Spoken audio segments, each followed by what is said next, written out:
how's it going? Susan Ruth here. Thanks for listening to another episode of Hey Human Podcast. This is episode 232. I had a conversation with Father Mike. Father Mike is a Roman Catholic priest. He lives in Chino, California.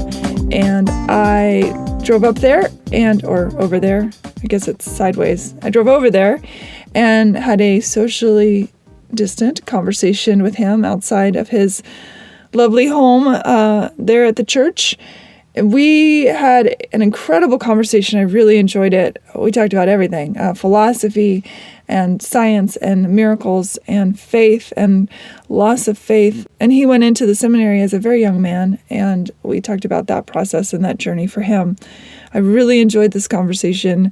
He's a heck of a guy. Can I say that? I think I can. Really a wonderful man. I enjoyed it so very much, and I was honored that he took the time to talk to me. I'm excited for you to hear it. In other news, social media, Hey Human Podcast is on Facebook and Instagram. My personal social media, Susan Ruthism, is Facebook, Instagram, and Twitter. You can email me, susan@heyhumanpodcast.com. And you can go to that heyhumanpodcast.com and find all sorts of things, including the links page, which has information from every episode about my guests and things we talk about and books I recommend or they recommend, articles, that kind of thing. So definitely check out the links page. The merch page, I now have merch, which is very exciting. It's an ad-free podcast. So to help support Hey Human, you can go get a Hey Human t-shirt or a pencil case or there's even leggings. I mean, there's all sorts of stuff on there that I designed for you. So definitely check that out on the merch page there. Secure and safe and all the good things that you want from an internet site. Rate and review Hey Human on iTunes or wherever you get your podcast. If you want to check out more about me, go to susanruth.com. I try to keep that website nice and updated. You can also join the mailing list on there. If you're into music, go to iTunes and check out Susan Ruth, and behold, there are 4 records that I have made. And we're getting ever closer to the voting time for those of us in the United States. Definitely vote. Please do that. And to hear a song about voting that my friend Sammy and I wrote, it's very cheeky, go to muskrats.com, muscratz.com. And check that song out. There's also a merch page on that website for t-shirts and things that reference some particular lines in the song. So try to have fun with that. Check that out. Okay, that's it. Thank you for listening. I appreciate it. I'm really excited about this episode and Father Mike. Stay safe. Be happy. Be kind. I love you. I appreciate you. And let's get into this. Here we go. Father Mike, welcome to Hey Human. A pleasure to be here. I'm so excited right now. I have actually, when I first decided to do this podcast, I made a list of people I wanted to speak with, and on that list was a priest. So it has been a 4-year moment coming to just right now. So yay, I'm excited. Happy to be here. Yay. I've been a priest for 48 years, and I'm a happy priest, so I'm happy to talk to you and share. I'd like to start at the beginning of you. You grew up where, and was it a particularly faithful family, that sort of thing? I'm from Richmond, Indiana, a Quaker town, and the Quakers, not everybody's a practicing Quaker anymore, but there's a big Quaker college back there, Earlham College, and the Quakers have had a long-lasting influence. There's lots of respect and civility, almost never any bad language. Even saying damn it was quite shocking when I was growing up. We knew those other words, and we might have said them to ourselves, but really, even to ourselves, we didn't say them very much. It was a very gentle, kind place to grow up. My mom was Baptist. She became a Catholic when I was 10, I guess. My dad had been a Catholic seminarian, studying to be a priest. And then during the World War, he'd been in the seminary maybe 6 years, and all of a sudden he just felt dissatisfied and probably felt like he needed to be part of the bigger drama going on in the world. So he left the seminary and was in the Battle of the Bulge, came back all beat up with his stomach outside his body, and from so much medication. My mom said he looked like a vampire. His eyes didn't have any pigmentation from all the medication and so forth. And he went to the war, kind of a kind, civil Quaker Catholic. He came from a Catholic family, but as I said, the Quakers probably had more influence in Richmond, Indiana than the Catholics did. He came back kind of angry and used bad language, which all the family remembers. They were just shocked to hear these words coming out of that GI's mouth when he got back. He didn't know whether my mother would have him anymore. He left as a very strong, healthy man and came back with 80% disability. It turned out he was a strong guy because he recovered completely and got his stomach put back in. And anyway, they married, and I'm their oldest son. How many siblings? After me, 3 girls. Oh. One every 5 years. Certainly not planned. There were some miscarriages on the way. Catholics back in those days, didn't do much planning for that sort of thing. Yeah, and so I don't know that they do these days. Maybe more than then, but yeah.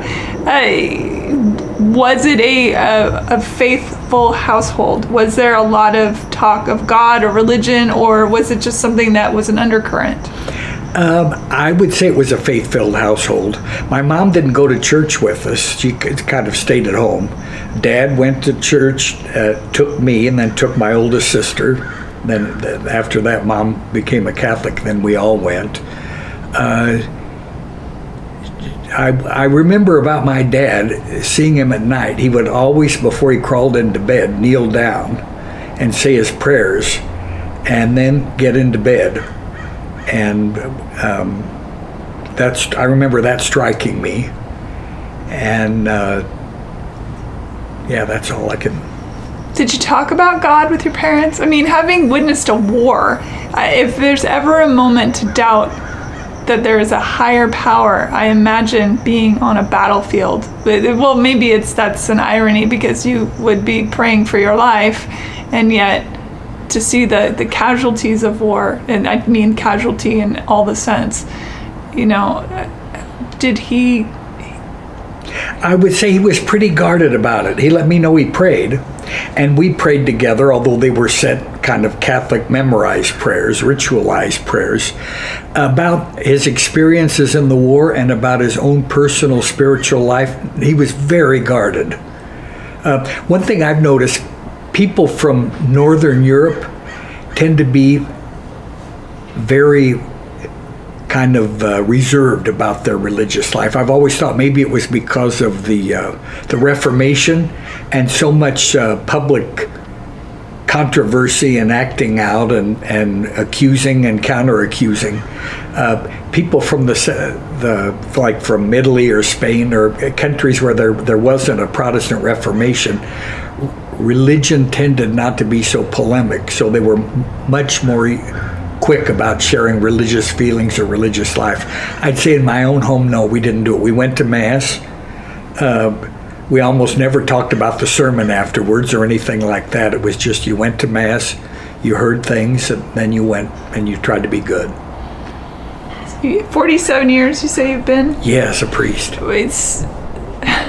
So the idea of going into the priesthood must have hit you at a pretty young age. Do you remember, I know that's a long while ago, but do you remember your relationship with God as a young man? I do. As a kid, I remember it very clearly. And some people become priests because maybe they have an innate liking of people and they want to do something humane and humanitarian, and so they're kind of drawn to that. It was not like that with me. I like people. I didn't hate them or anything like that.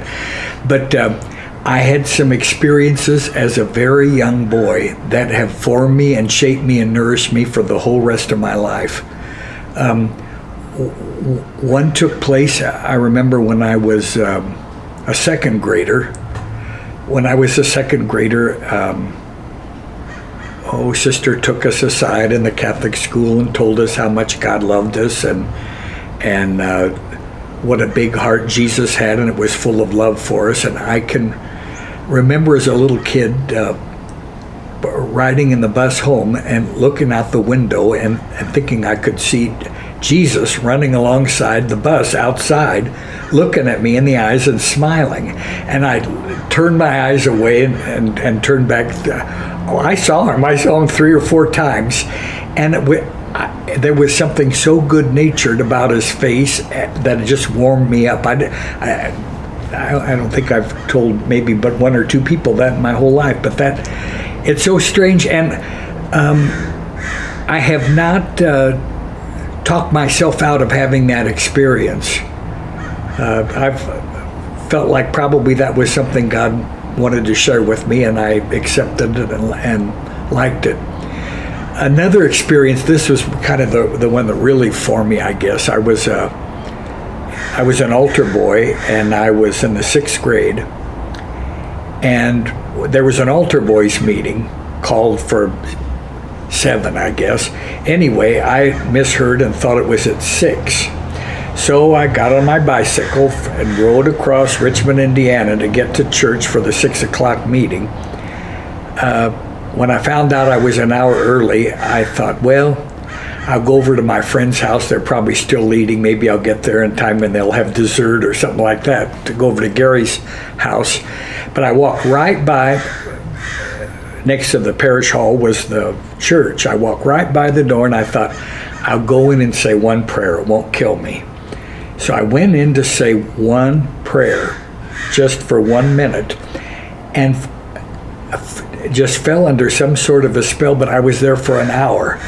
And at the end of the hour, I felt so good and so calm and so peaceful. And I remember being very surprised by it, and I didn't tell a soul.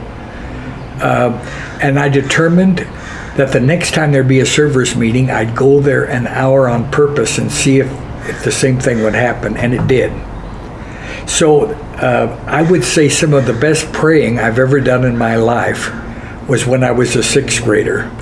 And it happened a bunch of times, and that's kept me through thick and thin for all these years. I'm now 74. As a 6th grade boy, the understanding of what prayer is, I imagine, is taught to you. You know, when you go to church, they explain what prayer is and how to pray and that kind of thing. But a child's mind is active and it wanders, and I'm curious if did you have a specific plan of prayer, or did you just go in and? My specific plan was to go in and say one Our Father, and one Hail Mary, and get the heck out of church so I could get to Gary's house before they stopped eating. But that sounds like a 6th grader. Yeah, but and I think way back then I wasn't even sure whether what had happened to me was prayer. I knew that there was God, and I knew that there was me, and I knew I was taken into something wonderful. Now, see, talking about it, I can still feel a little bit now, even just talking to you about it. Yeah. Did you know then that in 6th grade, what, you're 11 or 12 years old, and you think, I think I'm going to be a priest? Did that occur to you yet? Not right away. And in fact, I can remember dreading the thought that it might mean I was supposed to be a priest. Back then, if you had experiences like that, if you were a girl, you were supposed to be a nun. And if you were a boy, you were supposed to be a priest, because normal people didn't have those things. And now it'd be very different, you know, where the Catholic Church is very clear about everyone's called to holiness. Everybody's called to a deep relationship with God. I think back then, the kind of common sense of people was you were supposed to have a relationship with God, and you were supposed to be a kind, good person. But you weren't those kind of things that were just for priests and nuns. And I remember I didn't want to be a priest. I wanted to be either I wanted to be an archaeologist and find treasure, or I wanted to be a teacher or a writer. As a kid, I wanted to be, even before I knew how to put letters or words together, I would go around on a piece of paper and copy words like Crosley on the refrigerator and to write a book. Or so I wanted to write, or I wanted to teach, but I certainly, I found the idea of being a priest very distasteful. It meant I'd have to leave home. I didn't want to leave home. It would mean doing a lot of pious things, and I didn't know then that what had happened to me was a pious thing. My idea of pious things was the Our Fathers and the Hail Marys and things like that, and I could do a little bit of it and thought like God deserved that, but not going crazy and being a priest. I feel like an archaeologist, a writer, and a teacher are what a priest is. Mm-hmm. You got all three wrapped in one. Well, maybe. I have to think about that. Could be. Because, in your work, I imagine you dig up the past. It's just that the past are the stories of the Bible or God's Word, and then you bring them to the present and share them. I don't know. I see the similarity there. Well, it could be. Yeah. Now that you mention it, in my room, I am sort of an antiquarian. I don't have priceless ancient things, but I've got an old coin or two, or something that I also. This is an odd thing about me. I'm drawn to thrift shops to buy clothes. To me, if someone else has worn the shirt before me, I find that attractive. I feel a link with that person, and I kind of a respect for what that shirt's been through, and I like wearing it. So and Catholicism is full of ancient things, dusty ancient things that sometimes, some of them anyway, appear kind of useless and eccentric and odd, but if they're dusted off and looked at, they're treasures. They're strange, wonderful things. I've always been curious to ask this question of a priest or a nun, really, is that knowing the history of religion, having it has a pretty violent past. All religions. Not just Catholicism. You're not the only one at that party. How does one... I'm trying to work it out on my own here to ask the question. Do you put that into, well, that's the human side of things? Humans tend to bastardize philosophical, ecclesiastical ideas to fit their own narratives, power and greed and sort of thing. How did you come to grips with the history of a religion that had a bit of a how do you come to terms with a history that is so violent? I'm always curious to know how people of faith talk about that stuff. Yes. Well, as a kid, I had no idea of the dark underbelly and the dreadful demonic side of Catholicism, which certainly exists. I think because I went to Catholic schools and I was just a little kid, I was given quite a remarkably absurd picture of what the Crusades were, or what the Inquisition was, or all of this stuff. As I got older, and that stuff, if I'd have known that at the first, I would have been so repulsed I wouldn't have gone near it. Fortunately, I didn't know what it was. Kind of like falling in love. You fall in love with somebody first, and discover later there's a dark side to that person, like with anybody. But you were naive enough to fall into love and set something beautiful in motion, and then faith and compassion and energy comes and brings you the rest of the way. I'd say I've been exposed to really dark elements in Catholicism, and I wouldn't say it's not not part of its essential nature, but because people are human beings, and also because there are certain things in Catholicism that makes us especially susceptible to some stuff. We believe that God comes so close to us, like, Catholics believe we eat the body of Christ. And so what goes along with that is sometimes we think, because we're so close to God, probably we're God, or we take prerogatives to ourselves that belong only to God. You can see the people acting just ridiculously proud, or ridiculously infallible, or ridiculously whatever. I do think that knowing that everything has a shadow side would, I imagine, allow you to do your job better, because we come imperfect.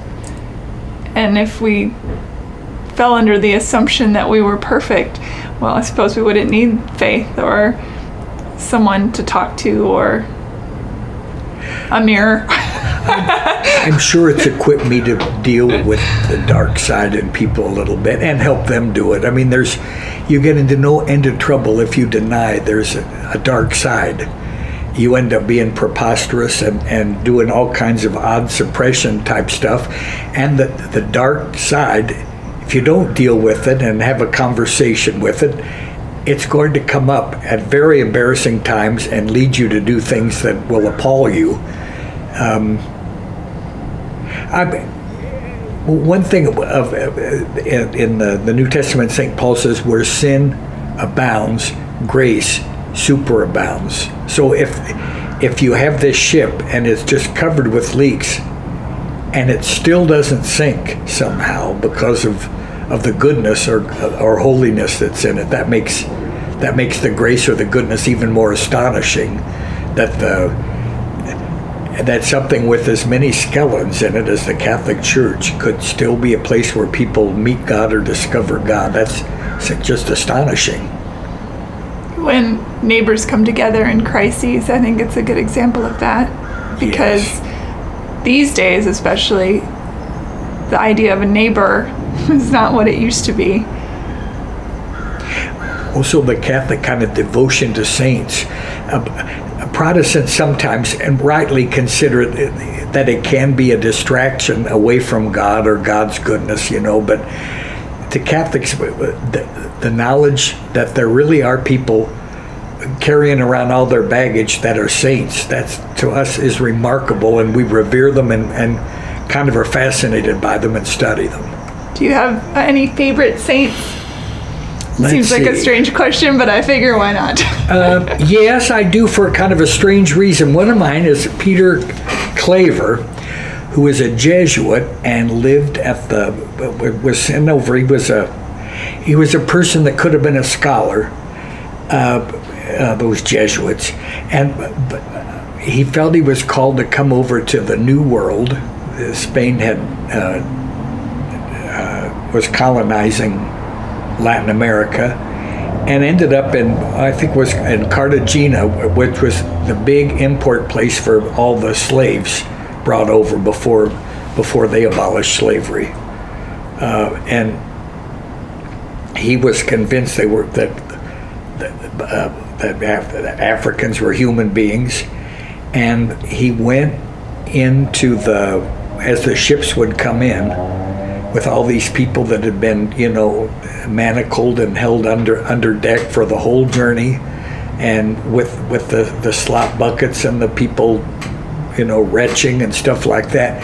He went in when people from the whole town would stay away from the port because the smell was so bad. He would go in with lemons, with oil, with little treats, and through interpreters tell the people they were welcome and that God hadn't abandoned them, and that they would make their way here and not to despair. And I admire that. The personal reason I like him is, this is something kind of embarrassing about me, but I've been in parishes up in Salinas or whatever. There'd be a lot of people that they're homeless or wandering through, or migrant workers or whatever. They had no place to bathe. And sometimes the smell about them would be awful. And well, it wasn't their fault. What are they supposed to do? And one thing I inherit from my mother is I'm very pukey. Or if there's really a bad smell, it makes me feel like throwing up. And I was so ashamed of myself for having that, because I thought, you're not one bit better than these people. What are you doing feeling nauseated? But I couldn't talk myself out of it. And so anyway, I read about this saint, and I thought, this is another thing Catholics do sometimes. I don't do a lot of it. Mostly I'm pretty Jesus-centered, but I asked Peter Claver to help me get over the bad smells, because he went into the holds of these ships and it didn't bother him a bit, or at least he just faced right into it and did it. And asked him, and sure enough, I got over the worst of it. So yeah, he's a saint for me. I love it. The saint of bad smells. Yeah. I do dig saints. I mean, I find religions fascinating. I really do. I admire the tenacity, firstly, but I think that the world can feel quite hopeless and lonely. And so it's lovely to know that there is something, no matter what your faith is. And I think even people who are atheists, or people who, for them, science is their God, that brings them comfort. Oh, yes. And they would give up their life for science. They'd be a martyr for science, and so forth. Paul Tillich, he's a Lutheran theologian of the last century, said that religion is anything that is a matter of your ultimate concern. What is your ultimate concern? And that's your religion. Some people have a kind of a shallow religion or a very materialistic religion, but everybody, very often we're not reflective enough to know what our ultimate concerns are. We think, I have 50 things I'm concerned about. But if you have some kind of consciousness or reflection going on in your life, life will help you kind of discern and prioritize what is it that's really your deepest concern. And that, he says, is your religion, your religious value. Yeah, I mean, I know people that look to running as a religion. Oh, and sacrifice. They reach a state of ecstasy while they're doing it. Oh, absolutely. And might make fun of a Catholic for giving up something for Lent, would think nothing of depriving themselves or fasting or doing stuff like that. Absolutely. Yeah, it's so interesting. You must have been quite young when you went into seminary then. Sorry about all the external noises. Oh, no, that's fine. We're outside and everyone, so just FYI, that's the noises you hear. How old were you when you entered seminary? Oh, so young. They wouldn't let anybody go into seminary that young anymore. I went out of 8th grade because that was what was expected. And that means leaving home? Oh, leaving the home. I didn't. Sometimes priests go to seminaries, or seminarians, I should say, go to seminaries because their family is dysfunctional, or because there's a great big baseball field at the seminary or something like that. None of that stuff. I had a really good family life, and I absolutely dreaded the idea of leaving Richmond, Indiana, and all my friends who were going to high school and were going to have this great time. And here I was, because of having had these experiences, going to the seminary. I mean, I would say to this day, the hardest decision I ever made in my life was making myself go to the seminary out of 8th grade. It was certainly the hardest thing, and I cried like a baby when I left, and my dad was kind of annoyed with me, like, for heaven's sakes. And my mother was she didn't even come in the car to take me to the seminary. She was, and I know why, she just said, she didn't feel good, but she was at home crying too. And later, she had become a Catholic by then, but she told me later, she said, I thought to myself, what have I done that my own son would want to leave home out of 8th grade? She said, I must have done something wrong. I mean, she didn't, but as I look back, I wouldn't recommend what I did for anybody. I wouldn't recommend it for anybody. However, I must say, for me, it ended up being a good experience. It made me probably more self-reliant than I would have been.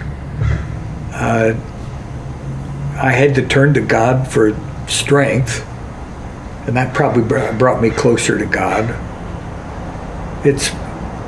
God brought good out of it somehow. And here's something, Susan, let me think now, I want to say this right, out of 126 people that entered the high school seminary, this was back in 1960, and that was kind of the high point of boys wanting to be priests and girls wanting to be nuns in the Catholic Church.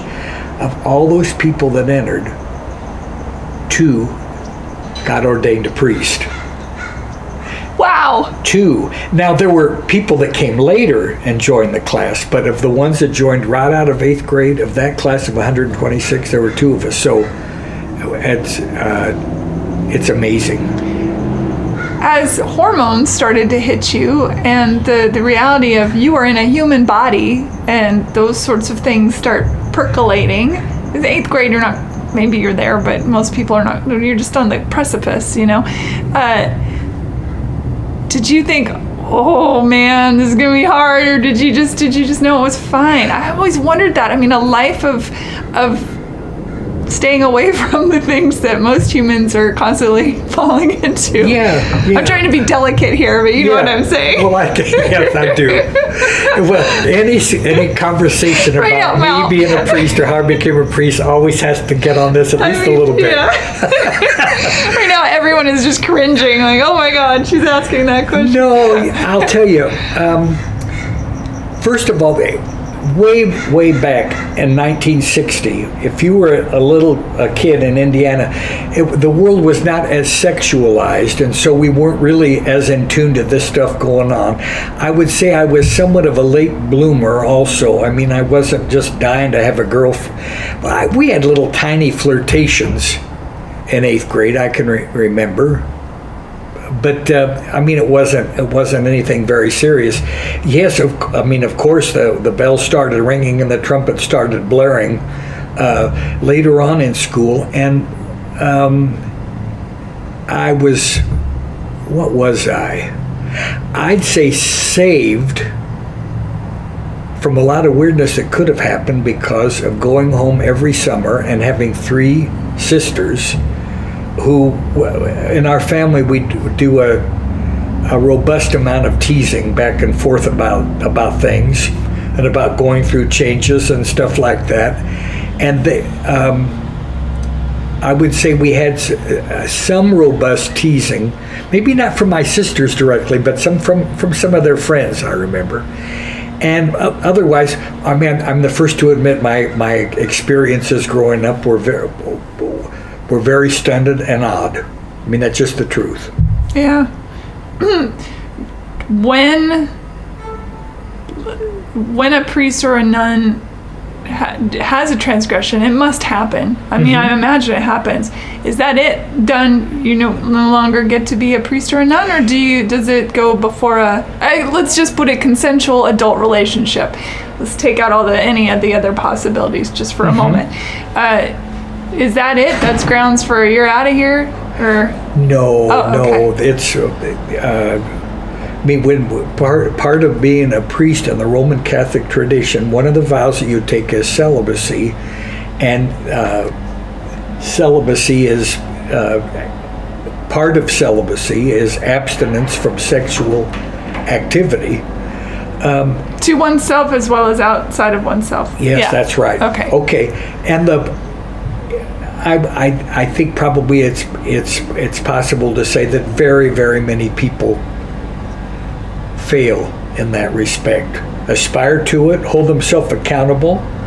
I guess to be absolutely candid, I would say I've gone over the fence. Not much, but every time I've gone to confession and reconciliation because I made promises, and I didn't make a promise as a little high schooler. I made my promise right before I was a priest. I was in my mid-20s, and I know a whole lot more than I did when I was in my mid-20s. Nevertheless, I knew what I was doing, and I intended to be faithful. I hear a kitty. Is that your kitty? That's the kid. That's Chuchula. Oh my gosh, you're beautiful. Hi, bud. What a cutie pie. That's a great face. You can't. The cat is black with a little white around here, and I tell my friends he's a priest who misbehaved in a previous life and got sent back as a cat. I love it. I love it. Have you yourself had crises of faith? Yes. Maybe 2. I mean, I think probably priests go through the same kind of identity crisis as maybe that most American males would go through. Kind of something at midlife when you sense that the peak of your vigor is waning, and kind of looking at your life and taking stock. But things that are maybe specific to being a priest, a crisis. One crisis I remember having,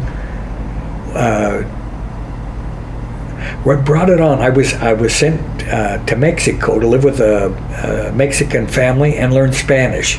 And I stayed with this wonderful family 3 weeks a year for 6 years in a row. 3 weeks in October, November, I would stay with this family, go to school, and live with them and just immerse myself in Spanish. Well, anyway, one time I was down in Mexico, and there was some kind of festival going on, and there were fireworks, and we were so crowded that we were just wall-to-wall people and right up next to each other, the way Mexicans like to be, Latinos. And there was a little kid. I felt him. He came up to my waist, maybe his head did. He couldn't see anything. And his parents were there. They had 3 or 4 kids. And I remember asking him in my broken Spanish, I said, he can't see. Do you care if I put him on my shoulders? I didn't, want to scare him. And they said, oh, you can. I had him up, this is kind of bizarre, but I had him up at about the same height that I had the host up when I'm holding the host up at Mass. And all of a sudden it struck me, why am I not holding my own child up to look at the fireworks? Why am I holding up someone else's kid? What happened to my kids? Where are they? And anyway, and that set me thinking, because I was just of an age where my childbearing years were past, unless I found a cute blind lady that would be a young lady that'd be willing to marry a 60-year-old guy. So anyway, I did a little bit of grieving then over the life that I didn't follow. I suppose if that could have been a crisis, I guess, of some sort or other. Another crisis I had, as I look back, they were both good things. I mean, they both kind of made me clarify stuff. It was earlier than that. And I was in the seminary, I remember, and we were at Mass. My mom, my dad, my 3 sisters, and I, there we were all in the row. And we were saying the Creed. The Creed is a part of the Catholic Mass. It turned into English already, where it said, in those days it was we believe instead of I believe as it is now. We believe in this. We believe in God the Father Almighty. We believe. We went through all this, and I was about 2/3 of the way through, and I thought, do I believe these things? Is it just a kind of opinion? Is this just information, like I believe London's the capital of the United Kingdom? Or, I mean, do I believe it so much anyway, all of a sudden, I just had this very strong feeling like, well, you fool, what are you saying you believe this stuff for if you've never thought about it? And I knew I loved God, but all that stuff in the Creed, then I wasn't sure, and I left. Before the Creed was over, I left, and I I think my mom thought I was just like sick or whatever. And then afterwards I told them. And of course they weren't very happy to hear that, of course, but they listened. And that set me a theology, or reflecting about the mysteries of faith, or that is a huge part of my life. That part of being a teacher, or wisdom, or knowledge, or whatever, part of me worshiping God with your mind is very important. I couldn't, for me, I just couldn't be worshiping God if my mind wasn't there too. That's God on the phone right now. Yes, it is. Scam likely. Spam call. Yes. God is in the spam. How do you feel about faith? Where are you with it now in your life? Oh gosh, it's more important to me now than ever. You could probably tell from talking to me, I'm very happy. I came from a happy mom and a happy dad, and I just don't. I know what it's like to be sad, and probably the worst stretch of being gloomy I've had maybe was a patch of maybe 3 weeks or something like that. I don't believe that if I was not happy, I'd leave, because I wouldn't want to make other people unhappy, and I don't want to be unhappy. It's the faith that's been a cause of deep joy, and it's not happy like giddy all the time. I mean, I get mad or get annoyed or get bewildered or this or that, but it basically faith is a bigger part of my life than ever. You've been around a long while now on this planet, and you have seen humans behaving nicely toward each other and quite poorly toward each other. I would say we're in maybe a poor turn, although I do think there's more good in the world than bad. I'd like to think that. When you speak with your parishioners, do you find that you have to go the extra mile to pull them up because of what's going on in the world these days, or is it I know that how I feel. I don't go to church on a regular basis. I was raised my mother's Episcopalian, my father's Jewish, and I've told you this sort of aside, and my listeners have heard this a million times, that they said, when I said, who is this Jesus guy? I was quite little, and they said, well, here's all the information, from mythology to major religions to minor to long dead. And it was great. And they said, we support you, whoever you want to worship or not, whatever you want to do or not, great. Which was wonderful. When I go into, I can't remember if I told you this story, if I told Jessica, your cousin, this story, but I was on a trip. I was in Arizona and Sedona, and there's a church there. It's the Church of the Rock, I think it's called. Mm-hmm. Do you know this one? It's a great. Oh my goodness, it's beautiful. So there had been a donation to this church from, I believe, a bishop. This ginormous Jesus on the cross, ginormous, and I thought, oh, that's interesting. I think I'll go check that out. I've always liked churches and temples and things. I feel very something in them, and I've had very interesting experiences in them as well.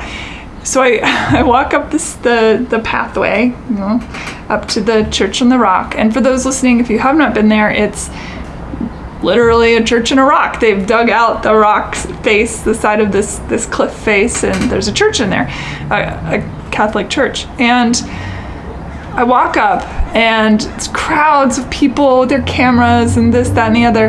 And I'm getting ready to walk through the door, and I walk through the door, and I look up. And it brings up the emotion right now. In fact, burst into tears. I mean, just started sobbing. And I went and I sat down on the pew to myself, and I didn't even care. I'm sure I looked like a lunatic to people around me, but I was so overwhelmed by all sorts of emotions, the sorrow of the world, the joy of the world, the love of the world. Like, all these things were just coursing through me, and I am sobbing, and I stayed in there for quite some time.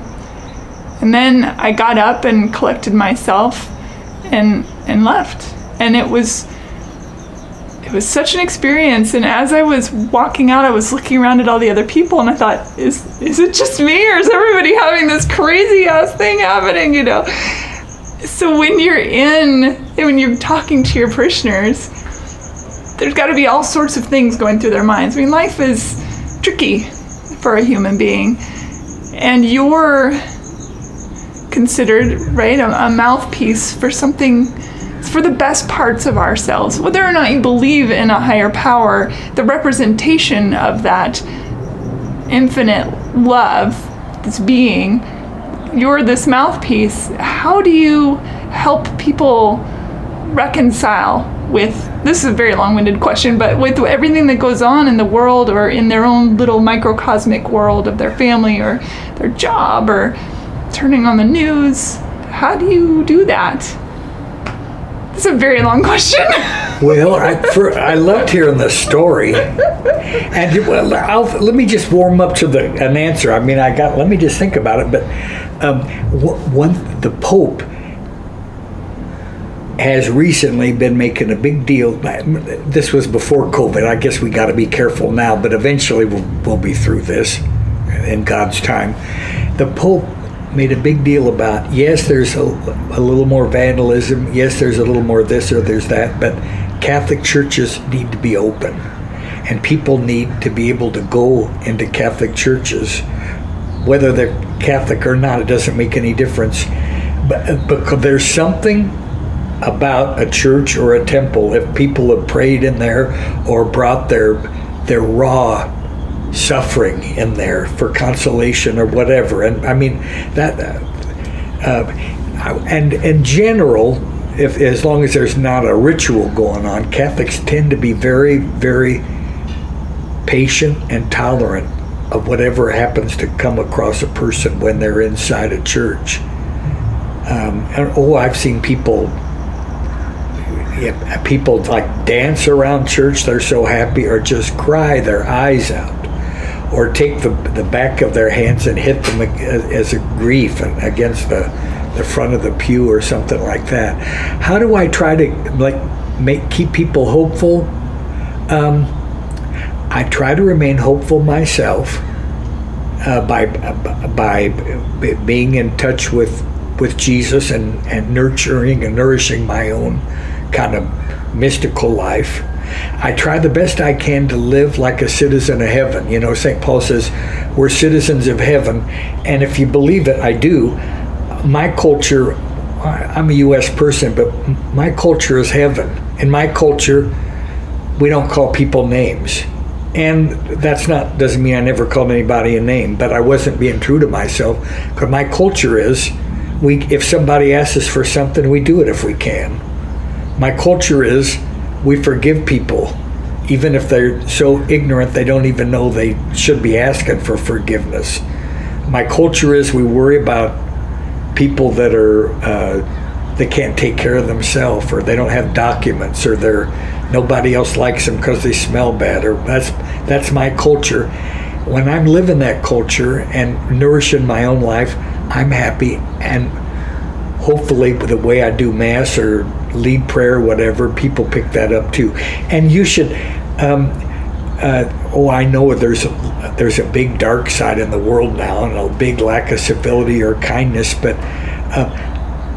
I have no doubt there's more wonderful things going on than bad things. And we're just here in Chino starting to come back to our assemblies. We have Mass outside. People are so happy to see each other. If you could see the looks on their faces, or how they, even if they're wearing these masks, the funny little things they express with their eyes, or making big eyes at you or whatever, or they try to make you laugh even when they should not be trying to make me laugh. But anyway, I don't know if that answered. I don't remember the question. I know. It's a long-winded question anyway. Yeah, I mean, how to facilitate as the mouthpiece for something that is supposed to personify love. And I think that was a good answer. You abide by the golden rule, as do. This is the thing that frustrates me so much about religion, is that many people hold up their religion as like that's it.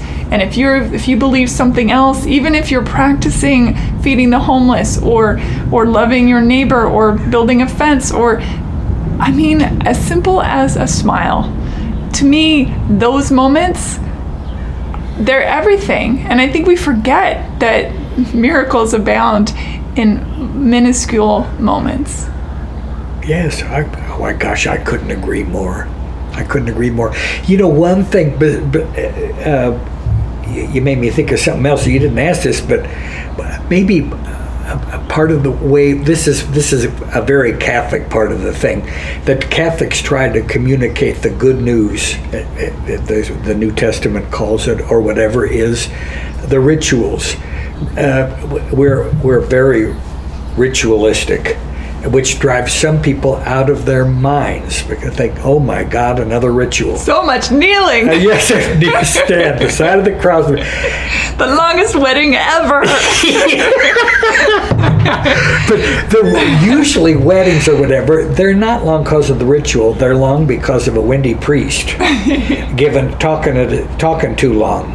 But the rituals themselves, they're not all that long, but they're kind of pathways to peace or maturity or a connection with something bigger than you are. And you may not feel happy when you start a ritual. Usually with me, by the time I'm at the end of a celebration of a sacrament or ritual, I feel good. And usually people feel good unless I talk too much or something like that.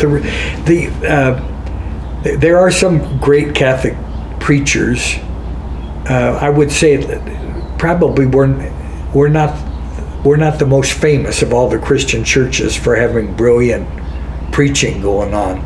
Ours is more the rituals and more these little paths of odd things we do that involve our bodies, and sometimes physical things like water or oil or bread or wine or whatever, and we do these things and somehow feel the good news and transmit the good news. I think a lot of that ritual, personally, is to remind us of the connection. That I think we talked about this before too, like how many times it says "I am" or "Here I am" in the Bible. It's a lot, and that repetitive. If I'm reading it and I keep saying I am, maybe eventually my brain will go, oh wait, I am. Yes. I am here. I am for you. I'm with you. I'm above you. I'm below you. I'm inside you. You can eat me off of this plate. You can drink me from this cup. You can take me in through your ears. You can read me through the scripture. I'm in the forest. Yes. I'm in the. You don't have to be in a church. Yes, that's right. Yeah, that's the other thing too. It's here's an omnipotent being, and then there are some people who worship an omnipotent being and then take away that omnipotence to fit their own narrative. That's always marveled me as well. I'd like to touch on. Do you believe in things like demons and that, like? Forces of evil, yes. That evil has an intelligence and a cleverness about it, yes. I'm really not one that's had a lot of experience like with exorcism type movies with people's heads turning around in a circle or stuff like that. I've seen evil. To me, evil in its most dramatic forms is usually easy to deal with. It's when evil is present in people being hard-hearted or mean-spirited or cruel or so avaricious, so anxious for money they just do anything to get more money. They don't care if someone doesn't have enough to eat. That, to me, that's much more dangerous and much more seductive. And that to me is evil. That's real evil. Everybody knows to run away from someone if they're vomiting green, but that's Yeah. evil's a lot sneakier than that. Yeah, I mean, I think that's very well put. Absolutely. Have you given any sort of I call them lectures? I know that's not what they're called. Homily recently that you found really spoke to right now? It's something that the listeners might really enjoy. Oh gosh. Well, this Sunday, the gospel that Catholics are going to hear talks about a king who throws a banquet and invites people to come. The strange thing is the people, they don't want to come. So he ends up, if at first he invites people that are kind of on the social register, then he ends up just inviting everybody, and then he says, oh, for heaven's sakes, make them come in. Go to the alleys and find the drunks and the addicts and push them in. I want a banquet. I want people to be here. I want to enjoy it. And I'm preparing to give something. I think I have the Spanish masses this weekend. But about if there were this great party and you didn't have to pay, and you could drink and not get hungover and eat and not get fat and be with all these people, and why in the world wouldn't you go to the party? I mean, do you think the king doesn't know how to throw a party? Do you really think these kind of silly things we hold on to, our own grudges, or our own petty desires or our own neuroses, do you think you really get more pleasure out of hugging them than moving forward to heaven and living like a citizen of heaven? I mean, that's what I'm going to talk about. But I like this idea of a citizen of heaven, of behaving on earth as you would carry yourself in a celestial palace. You would maybe not be so apt to treat people with bully energy, which I think there's an abundance of these days. Yes. If you could chatter with Jesus, what would you want to talk about? What would be the first thing that would pop to your brain? Jesus as a man. Obviously, you talk to Jesus all the time. Yeah. You know what I'm saying. Yeah. This isn't going to be a very satisfying answer for an interview, but I don't think I'd talk to him about anything. I would just look at him and smile and have him smile back to me, and we would just kind of feel each other's presence. Like when you were on the bus, when you were little. Yes, and when I pray, everybody's got their own way of praying. And I mean, if you're a Catholic, we have rituals we do in common, but otherwise, how you pray, that's so personal. The scripture says the Spirit will lead you into the prayer that's right for you. Especially as I've gotten older, but maybe most of my life, most of my prayers have been nonverbal. I just feel union, and I don't feel the need to ask for things or complain about things or even thank specifically. I just enjoy it. Are you cared for as a priest? Do they pay for everything, like housing, food, travel, all of that? Well, not travel, but yes. Sometimes people think, they're making such a huge sacrifice to be a priest.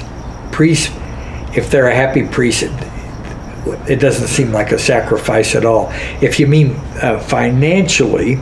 Is there a salary? Yes. Yeah, okay. Financially, priests get free room and board. Well, that's huge. A parish priest I'm talking about. Most parish priests get free room and board. Well, that's huge. Insurance, that's huge. You get a salary.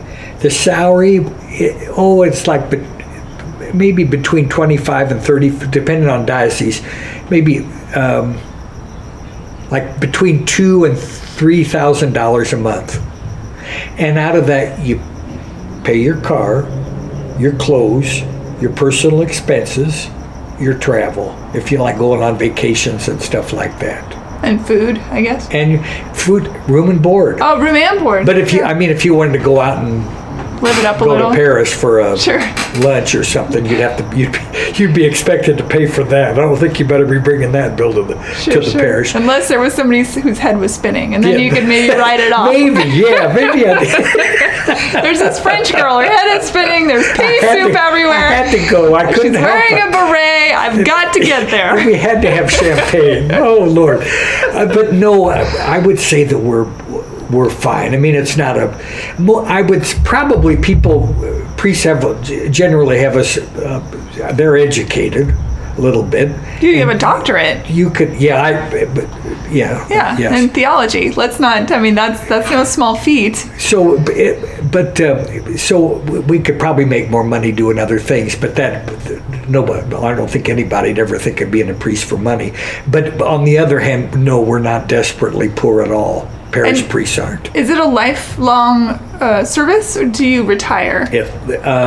Some probably do. We're priests always, out of mercy for people. When we get to a certain age, we retire. We're not competent or efficient or effective to do certain things. Mm-hmm.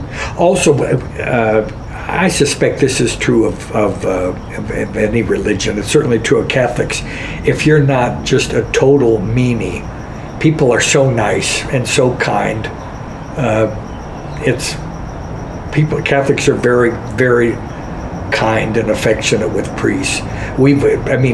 My goodness, we've done everything. I mean, lately, all this horrible abuse stuff. I mean, that's done a certain amount of damage.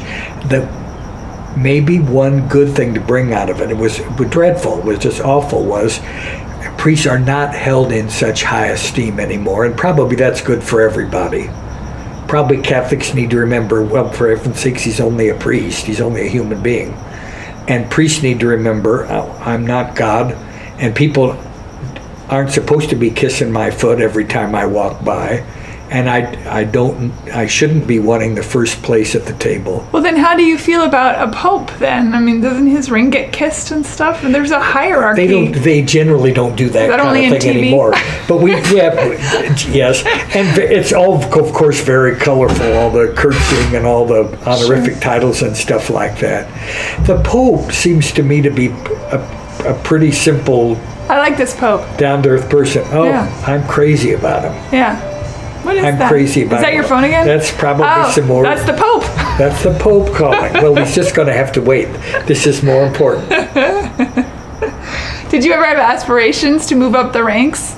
No, I'm not a person without aspirations. I wanted to go to school, and I wanted to teach, and I wanted to write. Well, I've gone to school and I have taught. I've done a little bit of writing, but not as much as I would have liked. But it's because of what I'm doing that I'm very happy to do. When you hear confession, is it hard to maintain that calmness of I'm listening to someone say their deepest, darkest moments? And also, are you bound by oh yes, this? If somebody said I murdered blah blah blah, you can't go, you're bound by that, right? I absolutely am. I was trying to remember if that was the thing. Yes, I thought it was, but I couldn't quite that's recall. Not theoretical. I expect most priests have had people come and confess murder or terrible things to them, terrible things. No, that's called the sacramental seal. It is whatever happens, it's under a seal, and that's just not, and it's for a good reason,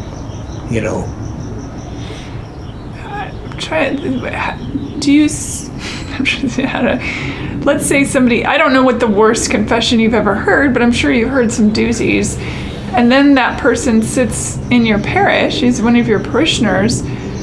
How do you, as a human, as a priest, as a human, not keep that on your brain the whole time, like, oh my gosh, this person did this thing? I'm not sure, but I actually don't refer to it. And there's been some pretty grungy stuff, okay, but no, I'm in touch with my own sins, so I'm not just appalled if someone else has sins too. You understand your shadow, so you can understand others. More than I used to, for sure. I often say, I don't know what people are going to think of me for saying this, but when I hear of someone who has murdered someone else, I often think, I'm like, well, yeah, I'm capable of that. We all are. Everybody is capable of such thing. Yes, I'd say I agree with you in this. If I'd been raised like they were raised and had to put up with what they had to put up with, or had the illness, or had the lack of, and just was put in that situation where I was weak and this and that, absolutely. Yeah. Humans are fascinating. Yeah. They really are. I'm not going to lie, there's part of me, when I was so excited to meet you, and I thought, man, what a life that would be. I think it would be such a cool and interesting and fascinating experience to spend a whole life talking with people and learning who they are and helping them through some of their darkest times and trying to hold their hand and say nothing, because silence speaks volumes sometimes. Absolutely. Oh, silence is the best thing sometimes. Many times you can share with people. It is a wonderful life. I'll tell you that maybe a difficult part of it sometimes, for me, it's that sometimes people approach the rituals or whatever with a certain banality. That is, they just want to talk to somebody, but they don't really want to know their dark side too much. They just want to feel good. Don't take the sacraments too seriously. That makes me feel sad a little bit. But then I think, well, have I been trivial and superficial before? Oh, yes, I guess I have. So don't be a big bully to them. When they're ready and when life's ready, life will knock them a little bit and they'll... Band-Aids for bullet holes. Yeah. Yes. Yeah. So that part probably is a little bit of a suffering, maybe a priest or people maybe that get married, but what the marriage is mostly to have a social occasion and make sure the right profile is shown and the dress is just right or this or that. We think, oh gosh, this is about a relationship or a covenant, and it's holy and dangerous and brave and risky, but no, I have a wonderful life. I mean, I do. Do you feel that there is room for the Catholic Church to change its decree on marriage, that priests could get married and still maintain their ability to serve their community and their parishioners? Oh, yes. I mean, there have been married priests before in the life of the church. For me, celibacy has worked very well.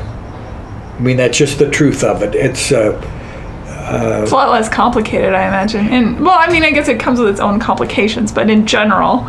It allows me to be a lot more focused and a lot more free. Mm-hmm. And I'm not sure I would have made a good husband, maybe because I would have always been wanting to do this stuff. Well, you don't want to be married to a guy where you're going to be second or third all the time. I think that might be very hard. And I think also when I've had two jobs, there was a time when I was half-time as a parish priest and half-time administrating in the Diocese of Monterey. It was very hard for me because if I was at the one, I was always aware that I wasn't doing a good job at the other. And that's just my own weird psychology. But for me, it has worked okay. The celibacy thing has worked fine. And I choose it. Even if I didn't have to, I choose it now.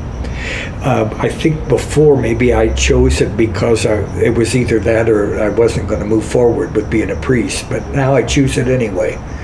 But I certainly can imagine somebody being a wonderful priest and married with somebody different than from me. Have you experienced a miracle aside from Jesus running alongside your school bus? Oh gosh, a lot of them. Is there anything that pops to mind? Well, besides one conversation we had where just everything's a miracle. Sure, Human which I do believe. nature's a miracle, nature's Absolutely. a miracle, all this. I'll tell you one cool thing. I mean, just a nice story. When I was going to school at Berkeley, I'd been a priest for 3 years. and I had a chance to go off to Berkeley to work on a doctorate. Oh my gosh, how many people get that? I was so excited. And the summer came, and all the kids were going home or going on these adventures, and I thought, well, I want an adventure, and I could have asked my parents for financial help, but I didn't want to. I thought, well, for God's sake, you're in your 20s. I think you better stand on your own feet. I decided I was going to go on vacation. And Berkeley, back in those days, everybody, what a wonderful place Berkeley was, but everyone was hitchhiking all over the place. So did I tell you this? Okay. I thought, it was June. I got my backpack. I put some food in there in my sleeping bag and thought, I'm going to the freeway. I'm going to hitchhike. I'm going to go north. I'm going to go down University and the freeway. I'm going to, with a sign that said north or east, and just let somebody pick me up and open myself up and just wander for a month. So, and I thought, I also was aware mid-20s is not 21, 22. I thought, there's going to be an awful lot of cute girls hitchhiking and good-looking guys, and nobody's going to pick me up unless I get there very early. So I got there very early with my backpack and my sign. Nobody picked me up. Were you dressed as a priest? Oh, good heavens, no. Oh, okay. Oh, I wouldn't pick up somebody dressed as a priest. I'd be scared. I would. I'd yell about it. Anyway, there I was. An hour went by. 2 hours went by. Now there's a bunch of guys, young guys, and a bunch of cute girls. And I thought, no one's going to pick me up. I was about to leave. A car gets off the freeway, Highway 80, on University, makes a U-turn, and this guy is in there looking up and down every one of us. I thought, well, he's not going to pick me. My gosh, he came over and said, get in. I'm going to, where was he going to? I'm going to Reno. I said, oh, I'd love to, thanks. I got in the car, and there we are driving, and people, there isn't that much hitchhiking done anymore, but oh gosh, back safe, then it was so much fun. It's probably not safe then either, but that's a whole other story. But this guy starts talking, because if you're driving and you pick up a hitchhiker, usually you want someone to keep you from falling asleep and to tell you stories to. Sure. So he said, he's just talking about this and talking about that. Right away starts talking. Well, by this time we're in Richmond, California. It's only about 20 minutes north of Berkeley on the freeway. He says, do you want to hear something weird? I said, yeah, what? He said, he knows nothing about me, nothing. He said, I was born and raised a Catholic. That probably doesn't mean shit to you. But when you're born and raised with it, sometimes it's in your blood and it's not easy to shake. He said, I threw out all of that stuff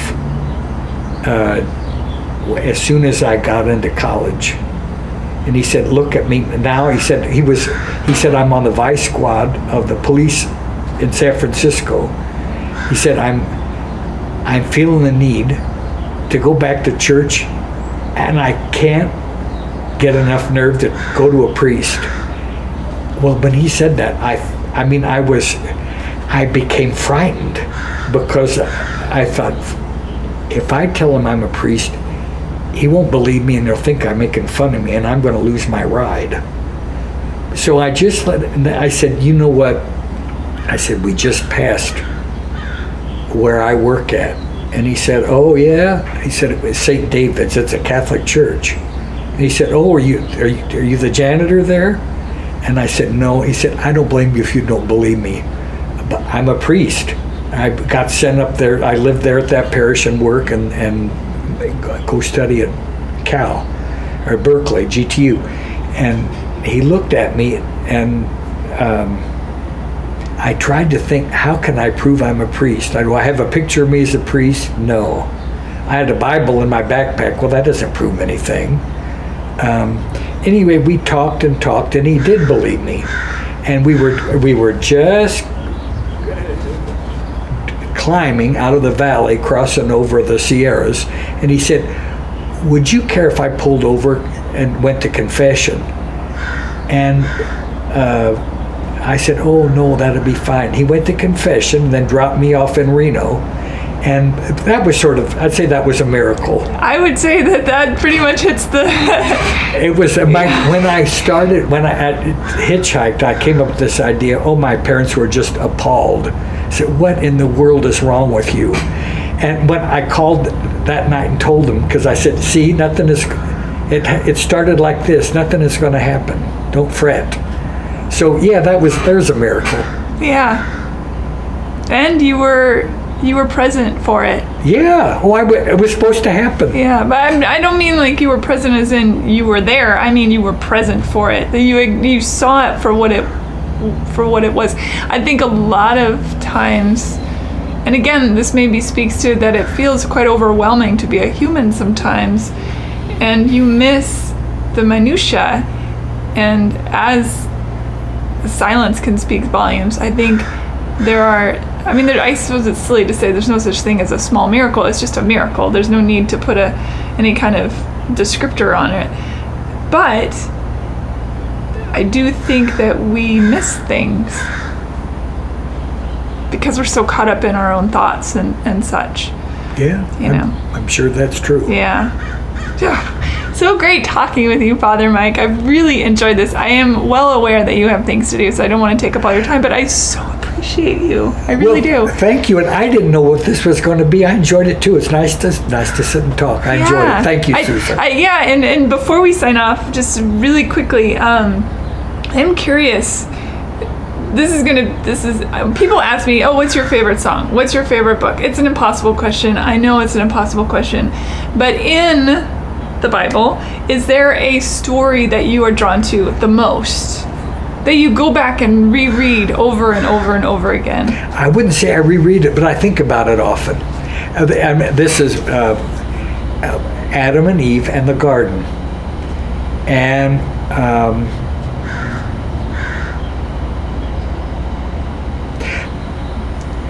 I consider it, someone once said that, think of the story you like in the Bible, and probably you like it because in some way or other it's a recurring story in your own life. And I would say that's been a story in my life, and in this respect it's kind of odd. I would say born into my family. I was born into a garden. I mean, Richmond, Indiana to me was paradise. Guess what?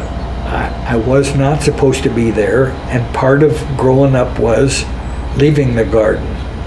I don't consider that Adam and Eve shouldn't have disobeyed God, and they shouldn't have been arrogant and the rest of it. On the other hand, when Adam and Eve left the garden, they started having children. They discovered what work was. They discovered something about good and evil. They had a harder life. But somehow, Adam and Eve outside the garden, they're more recognizable to me as human beings than Adam and Eve in the garden. And that's probably my own very odd, far-fetched interpretation of the story. But I would say over and over again, I've been placed in gardens that were really nice, and then for some reason or other, I did something that had me thrown out of the garden, or I made a choice and went on to another part of life that wasn't a garden at first. And then after a while, it turned into a garden. But then it was time to leave, because I think we're supposed to want gardens and enjoy gardens, but probably we're not supposed to live there forever or for keeps until heaven. Maybe heaven's the garden. Well, what would you ever learn in a complacent state? Yeah. If you were always blissed out, in its own way, you lose out on so much stuff. It sounds lovely, but even that would probably get a little monotonous after a while. This is very unorthodox, but even Jesus left heaven. It's just kind of odd to think about things. I'm sure there's something unorthodox about that some way or other, but the stories of the Bible, they don't mean one thing. They're on purpose. There's a mystery and there's an opaqueness to them. Yeah, I love it. So yeah, that'd be mine. It's fun to get deep and philosophical about the stories of the Bible. Again, to have any one person say, it means this, end of story, I find frustrating, because that, as you say, they use the word mystery, it loses the mystery, it loses the contemplation. The whole idea of giving us free will and free thought, and not be able to use it seems insane. And absolutely, one of the basic tenets of Catholic theology is the idea of mystery. Mystery is not something you can't understand a thing about. Mystery is something that's so full of meanings you cannot possibly contemplate all the meanings ever. It's depth on depth on depth. It's like the Hasidic Jews who spend a lifetime deconstructing the Torah. And the further they go in, the more questions arise. Absolutely. Fantastic. That's how I want to face any religious tome. I think that's the most exciting way to be. Yes. And to let it bring you to that state, I think Karl Rahner said this, where you're so overcome by the sheer mystery of everything that it is, you bow down in front of it and say, I do not comprehend you, but I love you, and I trust you, and I'm moving forward. Yeah, love that. Thank you, Father Mike. Thank you so much. God bless you. It's been a pleasure. It has been a pleasure. For me too. Thanks for listening, everybody. Bye. Bye. Rate and review Hey Human on iTunes or wherever you get your podcasts. Thanks for listening. Bye.